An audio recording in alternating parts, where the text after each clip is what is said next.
Hey everyone, Dave Koslow here, COO and co-founder at DocSend. And today I'm excited to chat with you all about a subject called Decks to Dollars, how to equip your team with the content that wins. And when I talk about content here, I'm talking about case studies, overview decks, battle cards, really anything that your sales team might be using in the course of getting a deal done. And the truth of the matter is that if the sales team is using the same content throughout the deal, or they're just relying on whatever's sitting on their desktop and sending that out, you're leaving a whole lot of money on the table. It is called a buyer's journey for a reason. It's step by step, right? You take one step, then you take another step all along the journey leading up to decision. And to draw an analogy from dating, if it's the first date and you're already talking about defining the relationship, then you're just doing it wrong. Your team really needs the right content at every stage of the buyer journey to match where the buyer is at. You've got to get them interested, you've got to provide proof points, elaborate, and then help them decide. And so in this talk here, I'm going to go and detail a 6-step process that we like to rely on to make sure that our sales team has everything that they need in order to be successful. So before we dive in here, just a little bit about myself. So as I mentioned, I'm COO and co-founder of a company called DocSend.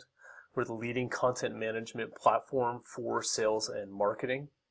And in my present capacity there, I lead the sales operations and marketing teams.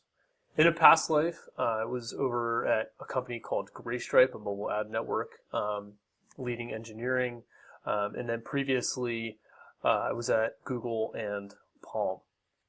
And so with that out of the way, I'd love for you for a minute to just think a bit back to a moment in the past when life was maybe a little bit simpler, it was a little bit more organized, and your sales content library, right, all of that content that your team uses in the course of the sale, it was just way more organized. It was easy to find what you needed, everything was in its right place. But sooner or later, the sales process, maybe it got a little bit more complicated. Maybe you introduced a new product line, or maybe there were some changes in the team. But for whatever reason, it started to get a little bit like this, right? No one can really find what they need. You're sitting on a pile of content, and it is actually completely within reason that maybe some folks on the team have even thought to themselves, rather than invest the effort to go and find the piece of content that I need in this particular stage of the deal, or, this particular kind of prospect, or this specific product line that I'm pitching, it's actually easier to just take whatever I've got sitting on my desktop, or maybe just make something from scratch, right? And then the problem just gets worse. And so, unfortunately, while all this is happening, despite being completely buried in this content, your sales team is actually asking for new content in a way that looks a little bit like this. Right? There's this constant rallying cry of more, more, more. So this is a real challenge, right? So how can you figure out, amongst all this pressure, amongst all of this sort of clutter that you've built up over time, how can you correctly prioritize what you should build next? And that's the subject of this talk, right? It is the content audit, the heavens part. And trust me, by the end of this, I hope that you'll be feeling a lot better about where your content is headed in the future. So, yes, I understand a content audit sounds fancy. Maybe it even sounds like a little bit boring, or audit can have that sort of can cause that sort of feeling. But look, actually, when we break it down, it's really simple in these following 6 steps, right? So we're going to go ahead and create some measurable goals, map out the library of content as it stands today, get feedback from the sales team. So we're going to have a qualitative signal. Then we're going to measure and analyze content performance. So we have a quantitative signal.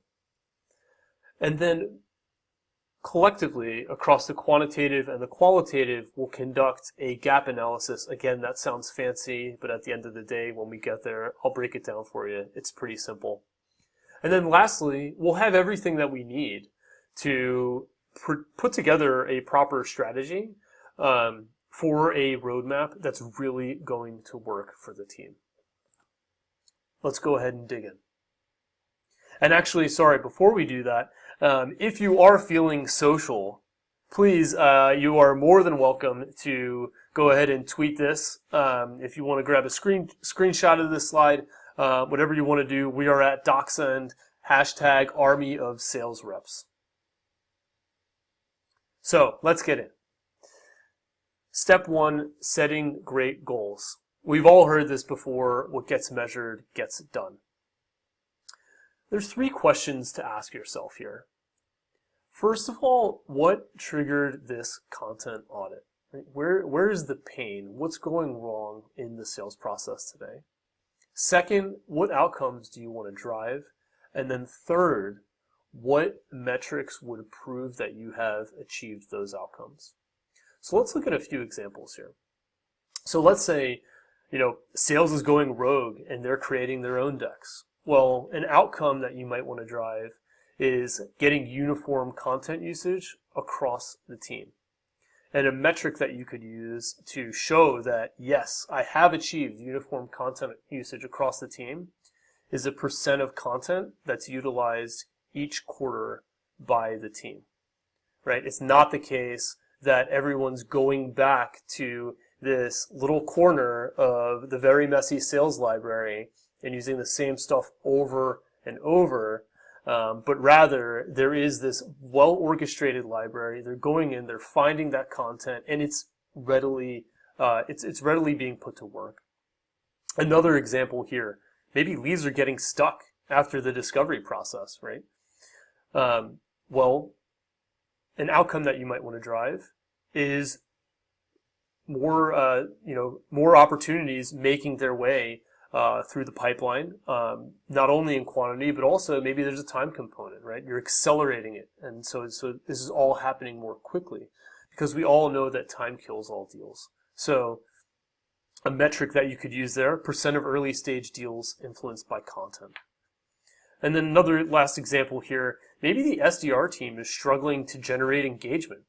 So we're putting a lot out there, but no one's biting. Well, an outcome that you might want to drive is more opportunities being created. And so that would be looking at an opportunity creation rate. And so these are just some examples here that you can use to really make sure that coming out the end of this, you've got some really meaningful results to go and share with the rest of the team to prove that this is really worth your time. So here are actually just a few real-life examples of goals that we've set here at DocSend, like 95% usage across all sales content and all sales reps. Basically, no stale content, right? We don't want stuff that's just sitting there, just collecting dust. We want stuff that's really moving the needle in these conversations that we're having every day. Another one, 5% lift in opportunity creation rate after updating our messaging, right? When we go in and we invest all this effort in updating our messaging, we definitely want to make sure that this is moving in the right direction. Messaging can be a dark art, right? You could just argue till the cows come home about what is the proper way to message the product, but at the end of the day, if you don't really see the desired outcome after just going and trying something, then hey, you know what? Maybe you were wrong, right? Or maybe there's another way to do it. And then lastly here, increasing the total value of content influenced revenue by 10%. So we want to make sure that when content comes into the sales conversation here, it is having a positive impact, right? And so one way to do that is to actually go and make sure that when it does come into play, you're seeing more dollars come out the other end. Okay, so step 2 here. We're going to go in and map the library. And this is all going to become a lot more concrete in just a minute. But really figuring out what do you have and where does it live. And so, a brief aside, if you're using a content management system already, then great. You're going to know where all this stuff is. You're going to go, you'll be able to readily go through, catalog, and see what you've got. If, on the other hand, you don't have a proper content management system in place, and maybe you have a more sort of generic file management system or a share, like say a Dropbox or Box or Google Drive, then you might just have to roll up your sleeves and start searching a little bit, all right? Because you're going to have your sales content that's living alongside paperwork for filing PTO, photos from the company offsite, all that good stuff. And you just might have to do a little bit more digging to get to that corner of the universe that the sales team goes to in order to find the content that they need throughout the deal. But this is where we get quite a bit more concrete and start building the product here of our actual audit. And so we're going to start with a few basic columns, right? For each piece of content that we've got in our library, we want to go ahead and get its title, the kind of content that it is. So maybe it's a discovery deck, it's a proposal, an analyst report, some basic stats about it, when it was created, last updated, the persona that it's tied to, and then a link off to where to find it. Okay? So just a starting point here. Now, as you build this, it's important to actually also include all of the content that you've got on your roadmap. And the reason for that is you want this full picture, not just the content that exists today, but also everything that's coming up. Because as we go through this process here and map everything out stage by stage, it'll become pretty clear whether that roadmap is actually pointing you in the right direction or not. And then lastly, by the end of this step, you're going to have a list of all the content that your sales team has at their disposal, right? So this might be a little mini victory along the journey here that you can take a little bit of a brief sigh of relief from. Okay, so step 3. Now we're going to go ahead and get feedback from the sales team. So while we absolutely love data, especially here at DocSend, qualitative feedback is still totally relevant. It is still very much important, and it's worth getting it. It's very much worthwhile. And so as you get feedback from the sales team, here are a few things to listen for. How easy is it for sellers to find the content that they need, right? So organization. Impact. Do sellers feel like they've got the content that helps move deals forward? Coverage. Do sellers have the content to share at every stage for every persona, right? We don't want them to be in the situation that we mentioned earlier, where they're just taking whatever is on their desktop and flinging it out willy-nilly, regardless of the sales stage. No, absolutely not. And it's not just the sales stage, right? It could be the particular industry that they're going after. And then lastly, freshness. If anyone is sitting on the product overview deck from a couple years ago, that's a problem. So we really want to make sure that everyone has the most up-to-date content so that everyone's singing from the same songbook. So you might look at that and say, yeah, that's great. I've got 200 sales reps, and that is way too many coffees to have with the team. And that's completely fine. Look, there isn't a one-size-fits-all solution here. So If you do have a much smaller sales org, then actually coffees might be great. But on the other hand, if you're really operating at a bit of a greater scale, then a survey is really going to be the way to go, right? And so you're going to want to put all this stuff together, and send out a survey to get feedback from the team, just scrolling back here, along these dimensions, right? So use this to drive the questions. And then you're going to get that out, right? And so it's very important here to mention, for step one here, for some tips, explain why the survey is important when you send it out. Okay, if you send this out and you get back a handful of responses, it's not going to be that useful, right? You'll be hearing from the vocal minority. On the other hand, if you can get maybe someone from sales leadership or even marketing leadership to just reiterate your point and back you up on that, maybe in the weekly sales meeting, or even just a reply all to the email thread that introduces the survey, that would be a great way to increase your response rates. The second thing I'll mention is leave room for unstructured feedback. So yes, while quantitative, getting this qualitative data in a bit more quantitative way with some structured responses, unstructured feedback could actually be some of the best data. Because this is where the team can really open up and maybe share a story or just elaborate a little bit further, and that can really build out the picture for you. And then lastly, I'd recommend hosting office hours. And I actually recommend that from a management standpoint in general, but specifically for the purposes of conducting the sales content audit, by all means, this would be a great way to just hold court and see if anyone can really share anything else with you and maybe go in a little bit deeper level of detail. So now we're going to get to benchmarking the content. Now we're going to go ahead and take that the qualitative data and get quantitative.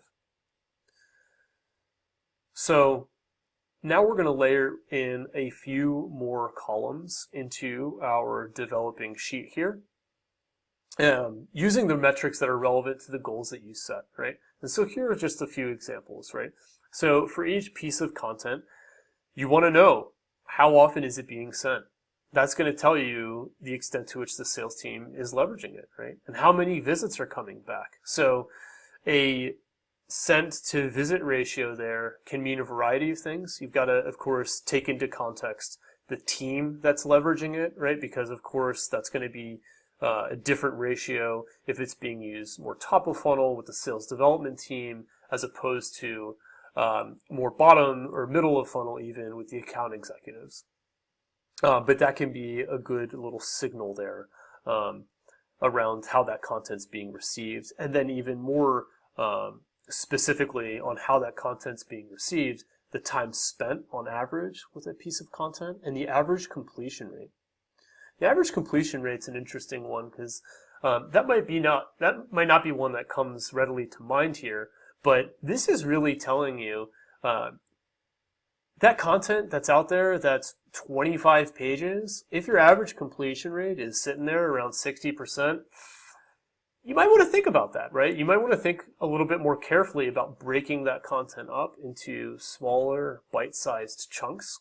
And of course, that's going to mean having more content, but each of those pieces will be more specific to whatever it is that you need to be addressing in the sales process, and hopefully drive better outcomes. If you're looking at this and you're thinking to yourself, I have no idea where I would get started getting any of these insights, because maybe it is the case that all the content's just living in Box, or it's living in Google Drive or wherever it may be, and the team's sending it out, say, as attachments or links that aren't being tracked, then sadly you're going to be operating a little bit more in the dark here, right? And so that's definitely when you think about approaching this more holistically, this would be a good opportunity to start thinking about how you can actually use a system that is a bit more directed at getting content in front of the sales team and then also measuring the outcomes associated with that. So that would be a specific system for that to supplement what you already have with Box, Dropbox, Google Drive, OneDrive, the like. So moving on here, step 5. Now that we've got all of that, we've got the quantitative plus the qualitative, let's go ahead and conduct a gap analysis. And in order to do that, what I would really recommend doing first is getting your sales stages written down and then situating in which content fits into which stage, right? So, for example here, this is a snapshot of our sales process in the past. You've got stage 1, qualifying content, right? Discovery decks, white papers, blog posts. Then as the sale moves on, right, and say you get to stage 4, right, and we're looking at financial justification. We've got references, proposals, contracts, and then all the way into getting that deal done with any onboarding material. Once you have that map in place, we're going to go ahead and create this new column in the sheet here. Qualifying, closing, proving, right? Those are the sales stages from the map that you just created, and you're just going to layer them in content piece by content piece so you know where each piece of content situates into the buyer journey. Okay? Once you're done, you go ahead and sort by deal stage, and then a quick scan is going to, the heavens will part, and it's going to be like, wow, okay, now I understand where I'm soft and where we're actually really well equipped. So you're going to see where in the funnel you're missing content. And like we mentioned earlier, if you went ahead and put in all of the content that you also have on your roadmap, this will also be a really great test to see whether that roadmap is actually going to be covering your blind spots or not. Okay, now step 6, the last step. We're going to go ahead and summarize, strategize, and plan this content roadmap and get an action plan together. The reason why that's going to be successful is we've got these 3 things that we already know, having gone through the rest of the process. First, we know what our sales team thinks of our company's current content needs, right? Because we went out and we asked them. Second, we know how our content covers the funnel and where the gaps are. We just did that in step 5. And then lastly, where the content is performing or underperforming, right? Because we got the quantitative data to really speak to that.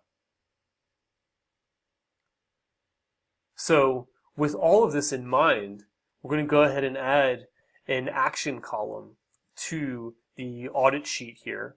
And each piece of content is going to get one of 4 buckets: keep, retire, update, or create.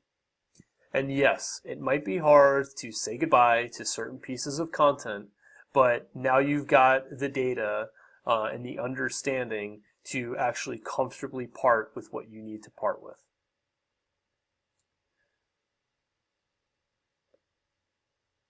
We're going to go ahead then and filter that sheet for items that you marked create or update. And now we can put together an action plan, right? And we're going to go ahead and prioritize it. So quick little pro tip here. Planning right in your spreadsheet, you can go ahead and say right next to the action column here, this is the priority, and this is a rough size of how much effort that's going to take. And you give yourself a deadline, right? Make this real. For size, you can use any number that you might like or any other metric. I think, quite frankly, t-shirt sizes work really well. Small, medium, large, extra large, whatever you tend to find useful there. But this is going to really help you in figuring out what you need to do next. Okay. And there you have it, right? The sales content audit that makes sure that you are prioritizing content development based on impact.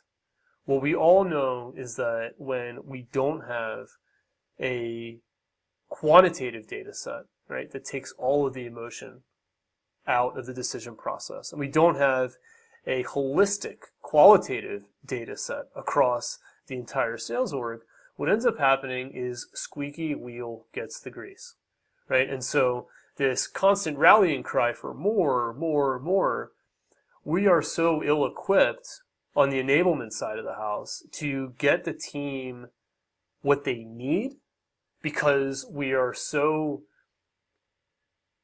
responsive to the cries for what a few people say they want, right? And it's hard. It's so hard in sales when it's very emotional and you've got so much on the line. Oh man, I really need this specific case study here for the specific piece of the sales process. Well, it's totally possible, if you haven't gone in and cataloged your library, that you've already got a great piece of content. It's just that that rep didn't know, right?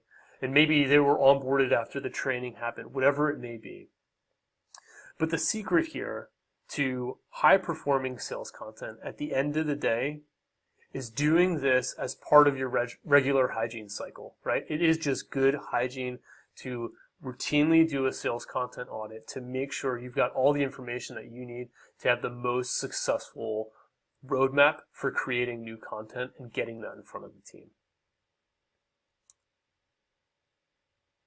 Thanks a ton for joining me today and listening in on this chat. I really appreciate the time.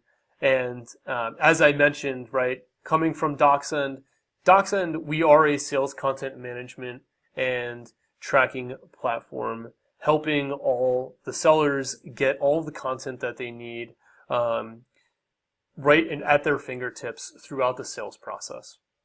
And so if you've got any questions, if you did find yourself scratching your head earlier in the conversation about, oh, I'm not really sure I'd have any of those metrics around how heavily specific content's being used, how well it's actually performing, on average, how much time do people spend, or what's the completion rate, anything like that, I'd love to chat with you.